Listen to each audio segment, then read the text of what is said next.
నమస్తే, నేను మీ జర్నలిస్ట్ రవిచంద్ర. ఆంధ్రప్రదేశ్లో ప్రజా పంపిణీ కేంద్రాల్లో ఇక నుంచి కిలో గోధుమ పిండి ప్రజలకందరికీ ఇస్తాము అని చెప్పి కూటమి ప్రభుత్వం ఒక హామీ ఇచ్చింది. అయితే దీనిపైన మెయిన్గా తెలుగుదేశం పార్టీకి సంబంధించినటువంటి అనుకూల మీడియాల్లో ఇదొక గొప్ప కార్యము అని చెప్పి వాళ్ళు ఆర్టికల్స్ రాశారు. అయితే ఇక్కడ గమనించాల్సిన విషయం ఏంటంటే, ఇదే కిలో పంపిణీకి సంబంధించి గోధుమ పిండికి సంబంధించి జగన్మోహన్ రెడ్డి గారి హయాంలో విస్తృతంగా ఈ కార్యక్రమం జరిగింది. కానీ ఇప్పుడేదో తెలుగుదేశం పార్టీయే ఈ గోధుమ పిండి కార్యక్రమాన్ని బయటికి తీసుకొచ్చినట్టుగా పేపర్‌లో ఆశ్చర్యకరమైన విషయాన్నైతే రాశారు. మరి ఇక్కడ ఇంకొక విషయం గమనించాల్సింది ఏందంటే, గతంలో జగన్మోహన్ రెడ్డి గారు అంటే 2019 నుంచి 24 మధ్య కాలంలో కిలో గోధుమ పిండి ప్రజలకు కేవలం రూ. 16కు మాత్రమే ఇస్తే, ఇప్పుడు కూటమి ప్రభుత్వం దాన్ని రూ. 20కు కిలో ఇస్తాము అని చెప్పి ప్రకటించింది. గతంలో జగన్మోహన్ రెడ్డి గారు ఇటు ఫుడ్ కార్పొరేషన్ ఆఫ్ ఇండియా నుంచి గోధుమలు తెప్పించి వీటిని ఇక్కడ దాన్ని పిండిగా తయారు చేయించి కిలో పిండి పైన రూ. 16 ఇచ్చారు. అప్పుడు డీలర్‌కి రూ. 1 కమిషన్ అయితే ఇచ్చారు. ఇప్పుడు కూడా ప్రభుత్వము అక్కడ ఫుడ్ కార్పొరేషన్ ఇండియా నుంచి గోధుమలు తెప్పించి ఇక్కడ బిల్లింగ్ చేసి ఇక్కడ డీలర్‌కి రూ. 1 కమిషన్ తోటి రూ. 20కి ఇస్తామని చెప్పారు.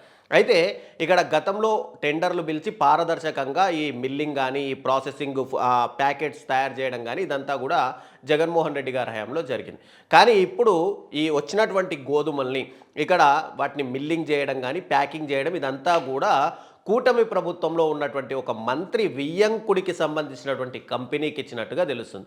ఎక్కడైనా సరే ఏదైనా ప్రభుత్వానికి సంబంధించినటువంటి కాంట్రాక్ట్ ఇవ్వాలి అంటే ముందుగా టెండర్లను పిలుస్తారు. టెండర్లను పిలిచి ఆ టెండర్‌లో ఎవరు తక్కువకి ఇస్తారో వాళ్లకు ఈ యొక్క బాధ్యతలు అనేది వాళ్ళకు అప్పచెప్తారు. కానీ ఇక్కడ కూటమి ప్రభుత్వం ఎలాంటి టెండర్లను పిలవకుండా మంత్రి వియ్యంకుడికి సంబంధించినటువంటి ఒక కంపెనీకి పూర్తిగా కట్టబెట్టింది. అందుకే ఇక్కడ రూ. 16 కాస్త టోటల్‌గా రూ. 20కి వచ్చింది. అయితే పౌర సరఫరాల శాఖ మంత్రిగా ఉన్నటువంటి నాదెండ్ల మనోహర్ నవంబర్‌లో ఒక ప్రెస్ మీట్ పెట్టి ఇక కిలో గోధుమ పిండి రూ. 18కి ఇస్తామని చెప్పారు. మరి ఆయన నవంబర్, డిసెంబర్ కేవలం 2 నెలల కాలంలోనే ఎందుకు రూ. 20కు పూర్తిగా మారింది? ఇది ముఖ్యంగా గమనించాల్సిన విషయం. ఇంకొకటి ఏంటంటే, ఇక్కడ ఆంధ్రప్రదేశ్ రాష్ట్ర వ్యాప్తంగా 1,80,00,000 మందికి ఇక్కడ రేషన్ కార్డులుంటే వాళ్ళందరికీ గోధుమ పిండి ఇవ్వాలి అంటే 16,000 టన్నుల గోధుమ పిండి అనేది ఇక్కడ ట్రాన్స్పోర్ట్ చేయాలి. కానీ ఇక్కడ ఫుడ్ కార్పొరేషన్ ఇండియా నుంచి ఆంధ్రప్రదేశ్ గవర్నమెంట్ తీసుకుంటున్నది 1,800 టన్నులు.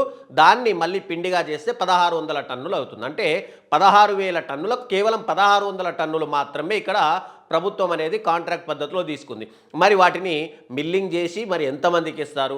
కేవలం జిల్లా కేంద్రాల్లోనే ఇస్తారా? రాష్ట్ర వ్యాప్తంగా సామాన్యుడికి నిత్యావసర ధరలు పెరిగాయి అని చెప్పి మీరే చెప్తున్నారు. మరి నిత్యావసర ధరలు పెరిగినప్పుడు ప్రతి ఒక్క రేషన్ కార్డు వాళ్ళకు కూడా ఈ ఫెసిలిటీ అనేది ఉండాలి. కానీ కేవలం జిల్లా కేంద్రాలకు మాత్రమే పరిమితం చేసి 1,600 టన్నులు 1,600 క్వింటాలు మాత్రమే ఇస్తే కనుక మరి 16,000 క్వింటాలకు కావాల్సినటువంటి వాళ్లకు ఎలా ఇస్తారు?